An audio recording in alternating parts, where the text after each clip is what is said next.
From the very beginning of time, the planet Earth was not a silent place. And as it was increasingly populated by living beings, these quickly learned that sounds constitute an excellent means of communication.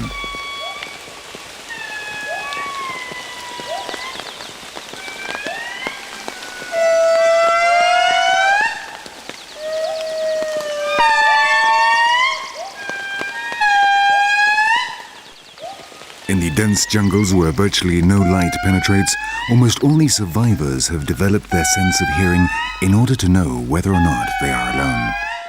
But beyond a simple call, many species invented true languages capable of transmitting information across enormous distances.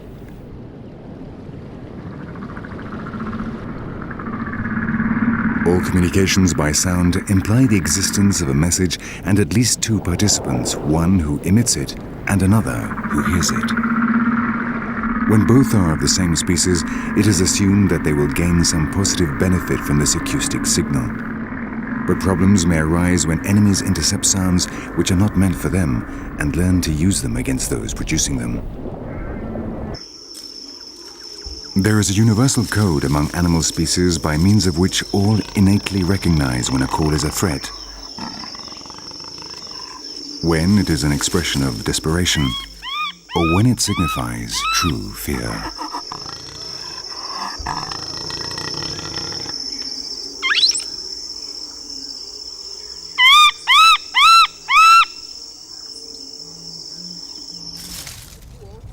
But without a doubt, the pinnacle of progress in communication through sounds is human language. A combination of pre-established tones capable of transmitting complex messages and sensations. Still, despite the existence of language, the different human cultures have continued to use a multitude of sounds to complement these messages, from simple cries of greeting like these in Papua,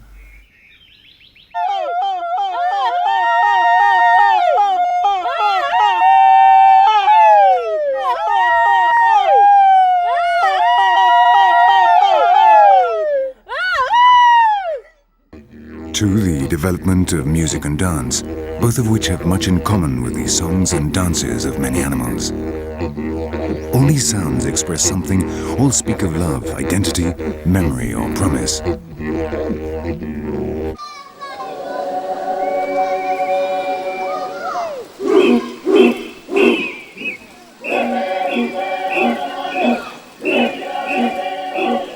All around the world, each human culture has its own sounds, its instruments, and its echoes. Rhythms which express everything from contact with the spirits to a simple invitation to join in the celebrations.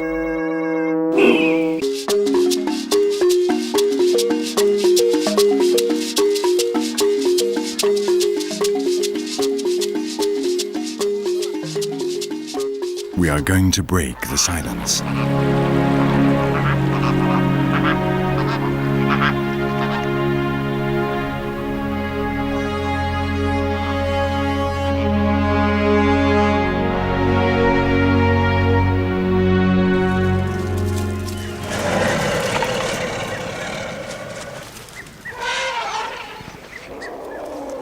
African elephants emit a wide range of vocalizations to communicate with each other, but one type is particularly interesting.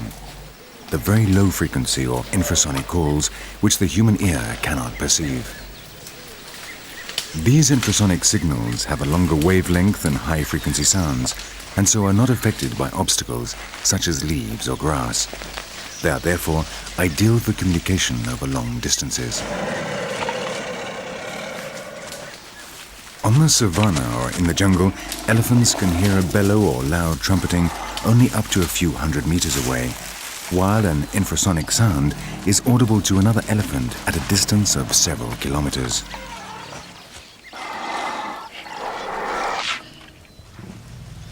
These calls are very useful when the female comes into heat, given that this only happens for 3 days every 4 years. As the males and females live apart from each other, often kilometers away, the bulls hear the call and have just enough time to reach the female before it is too late.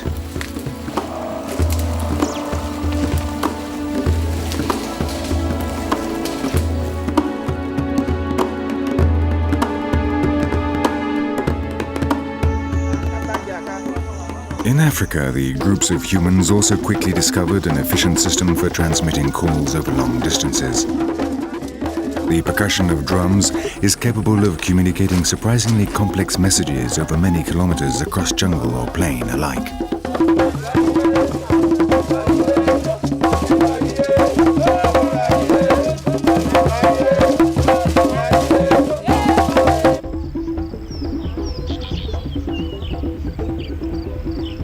But it is used above all to convey a message or important announcement which all the members of the group must hear, no matter how far away they are. Wars, weddings or meetings, no one can claim that they weren't informed if the message is sent by tom-tom.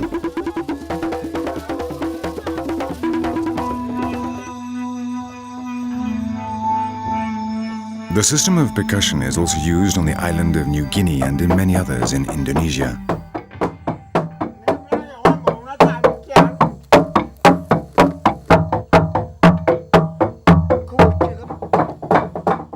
Rhythm and cadence inform that an important initiation ceremony is about to take place and must be attended by representatives of neighboring villages.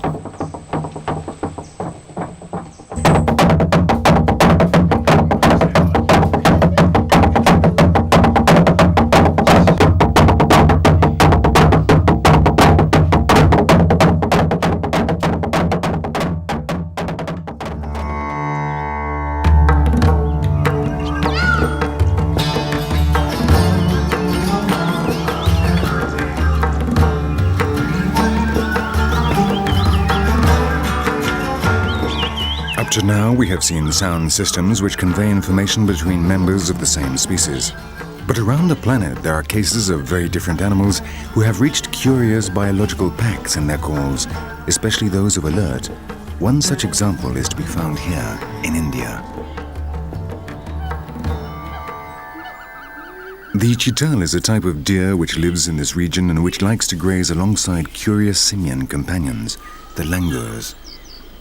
The reason for this is that the langurs have organized a very efficient system of surveillance based on lookouts posted up in the treetops who are in permanent visual contact with each other.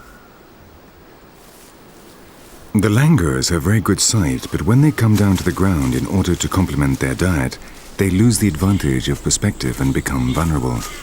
Therefore, with the reassurance of the sense of smell and the hearing of the chitals, they feel safer. Both species need to be constantly on their guard because they share their forest with the greatest assassin in Asia, and both of them form part of his usual menu.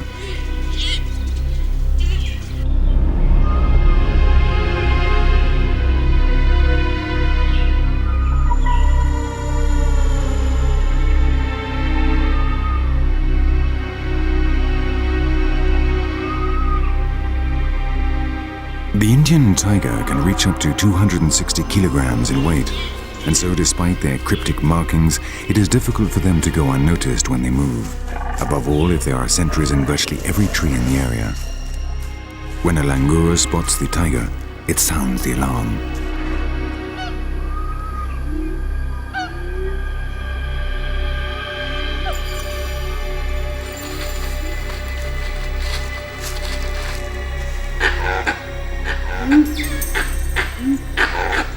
Immediately, all the other monkeys act as repeaters, and the chitals receive the message, there's a tiger in the vicinity.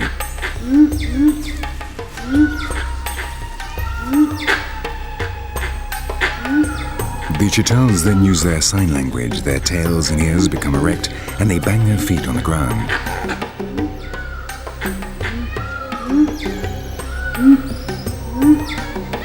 But knowing there's a tiger around is not enough. They also need to know where, exactly where, because a mistake would mean heading towards the danger. The langurs leave the ground, and the direction in which they do so tells the chitals which way they should run. In reality, only one langur has seen the tiger, and it is therefore vital to avoid fleeing in panic, which might well take them directly to the hunter. Just a few hundred meters are enough to prevent a possible surprise attack, and soon calm will return to the herds. This association between langurs and chitals, along with other factors, means that the tiger only kills once in every 20 attempts, and often forces the great hunter to travel over 20 kilometers in search of prey.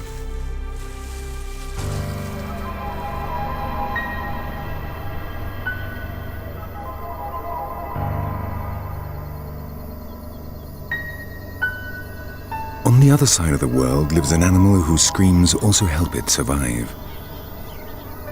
The Tasmanian devil is a carnivorous marsupial who loves eating carrion.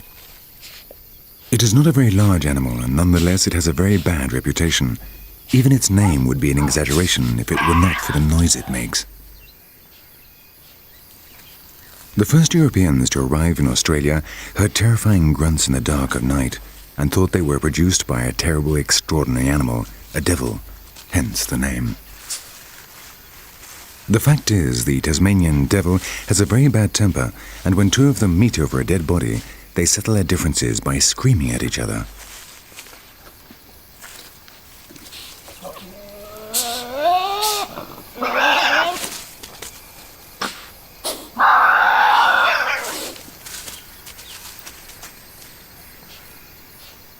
These exaggerated snorts serve to avoid real fights between rivals who could seriously harm each other with their powerful fangs. In reality, they do not even touch. The one that screams loudest will win the fight, and both would escape without even a scratch.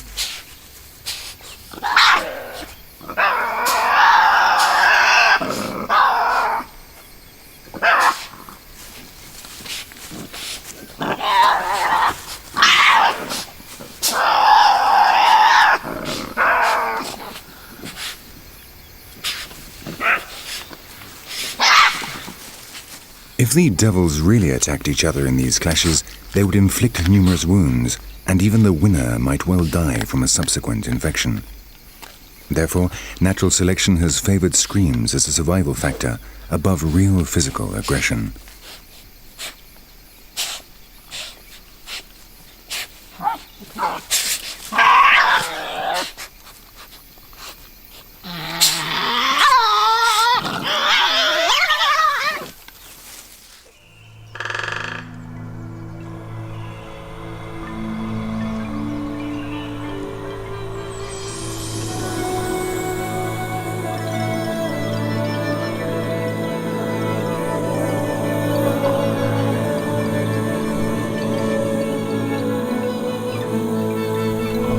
Up in the Indian Himalayas lies the Ladakh Valley, called Little Tibet, as it is the home of Tibetan spirituality and culture in exile.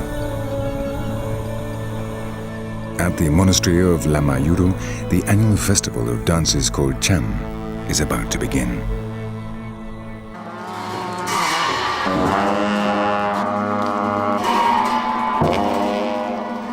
The dances that are about to begin represent the fear of demons. The dancing monks will capture the malignant spirits with a ball they carry in their left hand. Each sound and movement has its meaning in favor of the protective gods who work against these evil spirits.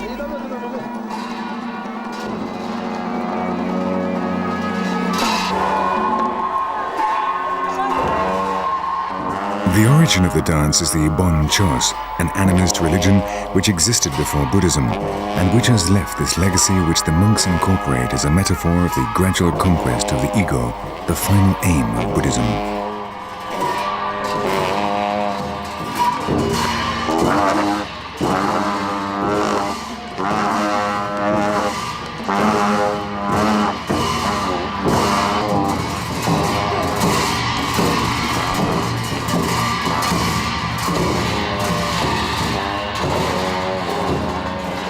The use of sounds as vehicles to elevate the human soul and bring it closer to the divinity is a constant in all the cultures of our planet.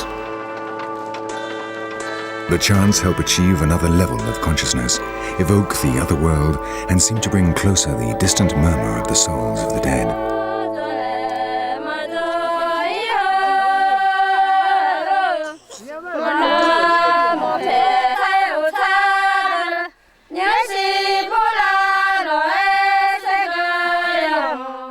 Sounds which we hear from when we are children and which form part of the collective memories of peoples.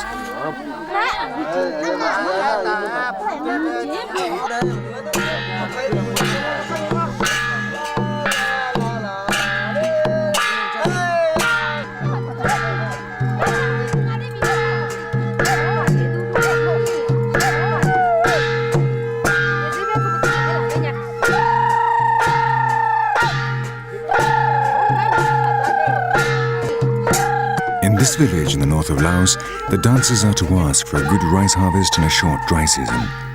In reality, no one knows exactly why we humans relate music to ritual and ceremonial concepts, but it is without a doubt a transcultural phenomenon.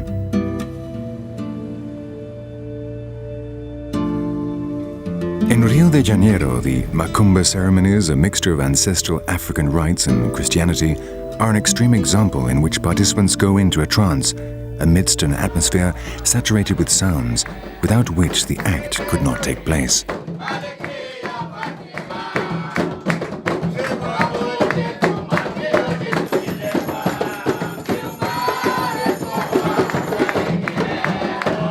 The rhythm gradually takes over the participants until one of them connects with the spirits and is possessed by them.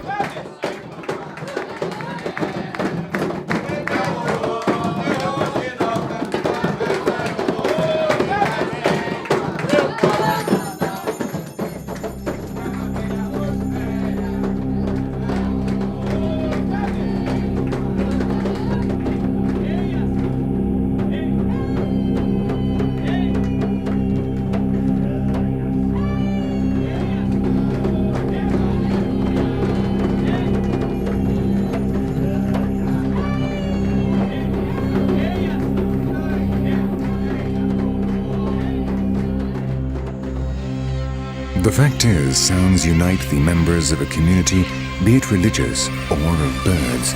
And though at first sight there would appear to be no relation, in both cases the acoustic link is an expression of union, of group identity. For these sulphur-crested cockatoos, as with almost all social birds, the constant chattering maintains cohesion among the flock. It means I am here and is vital for them. In these large groups, each individual sends out his contact call approximately once a minute, and they're all capable of recognizing the voice of each other. Birds in general have good hearing, and therefore it is logical that they also have developed their vocal faculties and use them on many different occasions. One of the most frequent is the sexual call. Here on the coasts of Ecuador, these blue-footed boobies emit their characteristic whistles when the breeding season begins.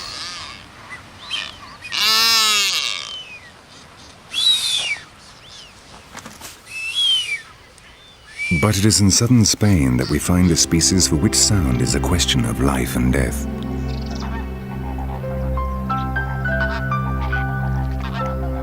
Since before dawn, adult flamingos have been arriving at this lagoon in Andalusia. They have spent almost the whole night flying, having traveled 300 kilometers to get food for their children.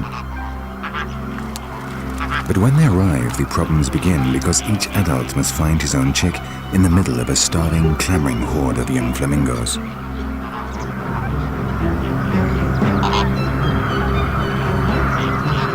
How do they do it?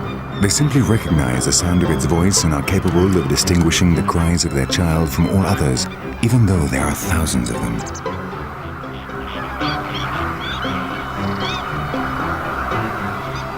For a chick, it's no problem being fed by someone who is not his father. But for an adult, it would be a disaster to feed someone else's chick while your own dies of hunger. So it's impossible to deceive the adults despite the fact that the chicks ask all of them regardless. They go around the colony in search of the special tone of voice of their child. Some chicks are incredibly insistent, demanding food from any adult that comes near, persecuting and harassing them, at times even forcing them to resort to violence. But the determined parent will not give even a morsel of the food in its pouch to any chick but its own.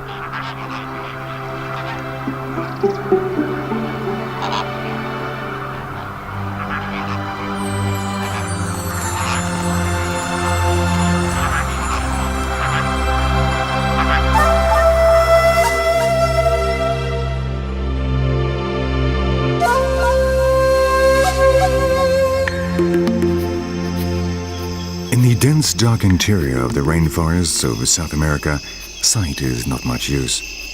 Except for the rivers, the rest of the landscape is an impenetrable tangle of leaves and branches. Here we find one of the animals that has most adapted its body to serve its voice, the howler monkey. The howler monkeys live in groups of between 10 and 30 individuals who virtually never go down to the ground.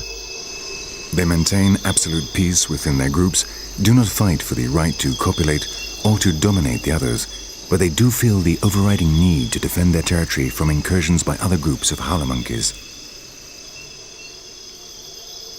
As the jungle is a three-dimensional space, marking with smell is very complicated, and they therefore demarcate their territory by means of cries. At the presence of an enemy, they will also raise the alarm, filling the jungle with a chorus of their raucous voices.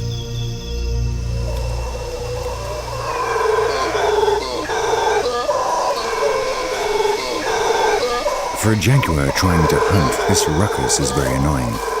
It will be impossible for him to catch anything here. The noises emitted by the howler monkeys are the basis of their Pacific society. Their symbolic discussions avoid direct contact both with their enemies and with other groups of their own species. Another means by which sounds contribute to dissipating tensions is frequently practiced in human societies, like shows or spectacles. Entertaining means making people forget their problems for a while. It is known that since human beings have existed, there have always been comics, people whose mission is to amuse and divert others. In the complexity of the human brain, these entertainments are of vital importance. It has been proven that in extreme conditions such as prisons or wars, a simple spectacle completely changes people's attitude to life.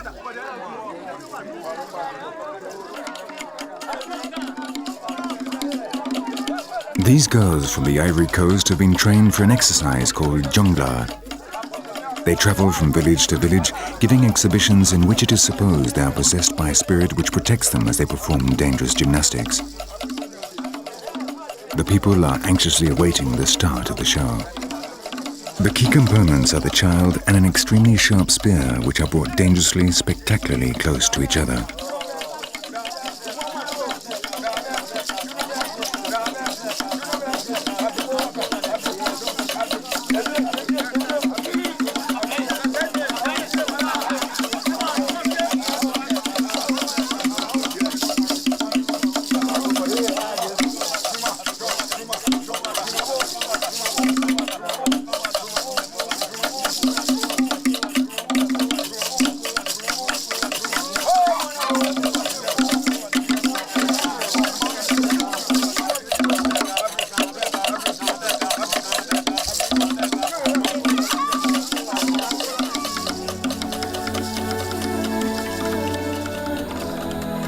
When they are 8 years old, the children will be returned to their homes with part of the money earned.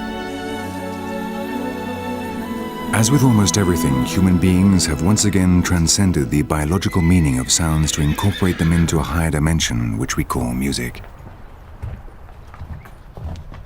Music is one of the greatest achievements of humanity, a true universal language capable of transmitting and inspiring profound emotions. Isolated in the middle of the frozen steppe of Kazakhstan, these nomadic herders are finishing their meal of lamb. Once they have eaten, they will enjoy the very best of the sounds of the earth.